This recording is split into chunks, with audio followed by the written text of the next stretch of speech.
Babası biçirik. Təmiz oldular, hə? Qeyd edim ki, nanələri biçməzdən 2-3 saat əvvəl yaxşıca yumuşduq. Niyəsə həmin video silinib, daha sonra isə qurumağını gözləyib o formada biçirik ki, tozu torpağı olmasın, nanələr təmiz olsun. Papatönlərdən bir də yığardım biraz. Hə, orada balaca bir dənə xiyar var.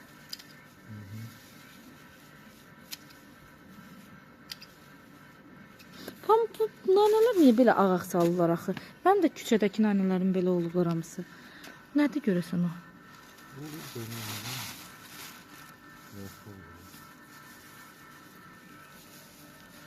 Belə yer olur, susuzluqdan olur. Bizdə susuzluqdan. Mənimkilər onda susuzdan da yəqin. Küçədə onlara çox su verə bilmirəm.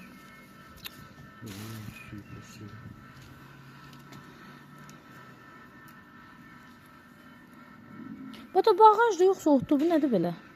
Şaxtdır. Doğrudan, bu. Sümüyün atmışsan çıxıb. Keçən atmışdım, yaydı. Bastırmışdım orada. Tüksüz bilir.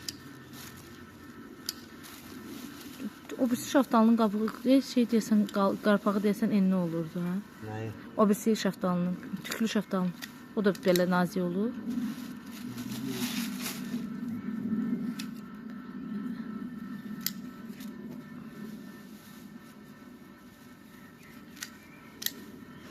Kəsdikcə bir şey iyi qalxır.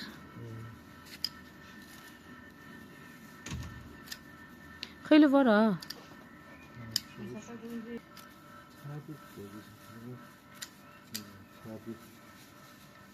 Dərman yox, o birisi yox. Mən heç nəyə dərman vermirəm.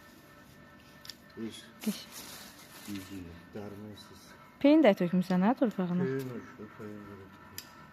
Ata, bu yarpızdır buradakı. Yox, bunu alacaq. Ha. Necə, onu gəl aparım, az da amma aparardım həyətdə, əkərdim bir iki dənə. Müzəfərin xoşu gəlir onu.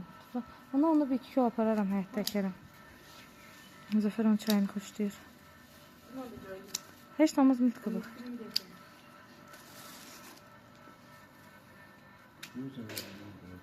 Hı? İyi, çox qəşəng qalxır, hə.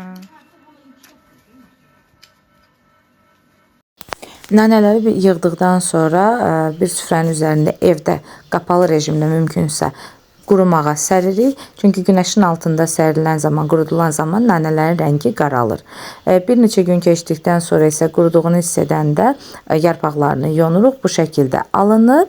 Daha sonra isə tam quruduğuna əmin olduğumuz zaman süzgəcdən keçiririk ki, içərisinə dən qalmasınlar.